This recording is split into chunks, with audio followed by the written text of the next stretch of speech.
রানীগঞ্জ পানিশালী গ্রাম পঞ্চায়েতের জাল উত্তরাধিকারী সার্টিফিকেট কাণ্ডে চাঞ্চল্য। খড়িবাড়ি গ্রামীণ হাসপাতালে ভুয়ো জন্মমৃত্যু শংসাপত্র তৈরির বিতর্কে মধ্যেই ফের নতুন জালিয়াতির অভিযোগে উত্তপ্ত হল খড়িবাড়ি ব্লক।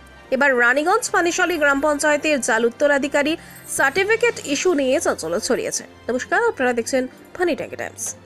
অভিযোগ, পঞ্চায়েত অনুমোদন ছাড়াই একাধিক সদস্যের স্বাক্ষরে তৈরি হয়েছে ভুয়ো সার্টিফিকেট। শ্যামধান চোতের বাসিন্দা সুভাষ মণ্ডল অভিযোগ করেছেন তার প্রয়াত বাবা দশরথ মণ্ডলের নাম ভারিয়ে পশ্চিম বাদরাজতের রেখা সরকার ও জামাতুল্লাহ চোতের মায়া মণ্ডল নামে দুই মহিলা নিজেদের উত্তরাধিকারী দেখিয়ে সার্টিফিকেট তুলেছেন। সুভাষ বাবুর দাবি, 2023 সালে মে মাসে দুই মহিলা তার পিতার নাম ব্যবহার করে রানীগঞ্জ পানিশালী গ্রাম পঞ্চায়েত থেকে জাল সার্টিফিকেট সংগ্রহ করেছে, যার উদ্দেশ্য তার পৈতৃক সম্পত্তি দখল করা।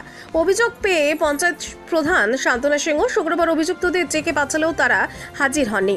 প্রধান শান্তনা সিংহ জানান, বুধবার তারা উপস্থিত না হলে আইনি পদক্ষেপের মাধ্যমে সার্টিফিকেট বাতিল করা হবে। পঞ্চায়েত প্রধান আরও বলেন, বোর্ড মিটিংয়ে সিদ্ধান্ত ছিল আবেদনকারীর নথি ও তথ্য মাঠ পর্যায়ে যাচাইয়ের পরেই সার্টিফিকেট দেওয়া হবে, কিন্তু এখানেই সেই নিয়ম মানা হয়নি।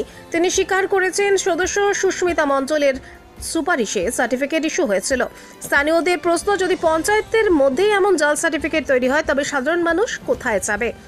ঘটনায় এলাকায় তীব্র ক্ষোভ ও চাঞ্চল্য ছড়িয়েছে। প্রশাসনিক স্তরে তদন্তের দাবি উঠেছে। পরবর্তী আরও খবর জানতে অবশ্যই চোখ রাখুন শুধুমাত্র পানি ট্যাঙ্কি টাইম।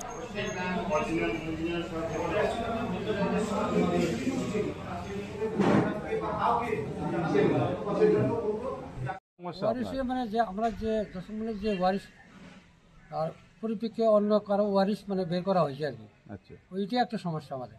দশম ছেলে দশমূলের ছেলে কি নাম? সুভাষ মণ্ডল। কি? মানে 5 জন।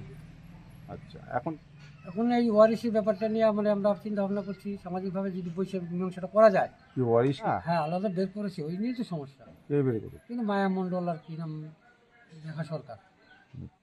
আমি একটা প্রথম বিষয়ে দরখাস্ত করেছিলাম এই ব্যাপারে, যেহেতু বলতে ইস্যু হয়েছে জিনিসটা।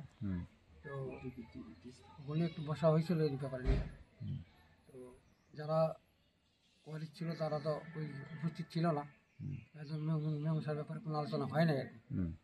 ওর মধ্যে আবার একটা আগামী বুধবারে মানে বসার সিদ্ধান্ত নেওয়া হয়েছে আর কি এই ব্যাপারে। যদি আমাদের আলোচনার মাধ্যমে সমস্যার সমাধান হয় তাহলে আমাদের কোনো আর অসুবিধা নেই। পঞ্চায়েত রানীগঞ্জ পানিশালী সুভাষ মণ্ডল শ্যামধান। আমাদের কাছে কমপ্লেন এসেছিলো 29/10/2025। তো সেই কমপ্লেন দেখে আমরা জানতে পারি যে আমরা যে ওয়ারিশ সার্টিফিকেট দিয়েছি সেটা নাকি জাল। তো আমরা সেটা তদন্ত করতেছি। ওই কমপ্লেনটা দেখেই আমরা যে ওয়ারিশ সার্টিফিকেটটা ইস্যু করেছিলাম 2023-এ, সেটা আমরা তাদেরকে ওই ওয়ারিশে যারা আবেদনকারী মায়া মণ্ডল আর রেখা সরকার, এনাদেরকে নোটিশ করা হয়েছিল। আর সেটার জন্য আজকে আমরা মিটিং করলাম। তো মিটিংয়ে সিদ্ধান্ত হলো মায়া মণ্ডল আর এই যে রেখা সরকার আছে আবেদনকারী ওয়ারিশের, এনারা দুজন আজকে মিটিংয়ে উপস্থিত ছিলেন না। আর মেম্বার সুপারিশ করেছে বলেই প্রধান ওয়ারিশ সার্টিফিকেট দিয়েছে, তার ডকুমেন্টস প্রমাণ আমাদের কাছে আছে। তো আমরা আজকে মেম্বার আমাদেরকে আরেকটা লিখিত দিল, ওখানকার যিনি জামাতুল্লাহর মেম্বার রয়েছে সুস্মিতা পাল।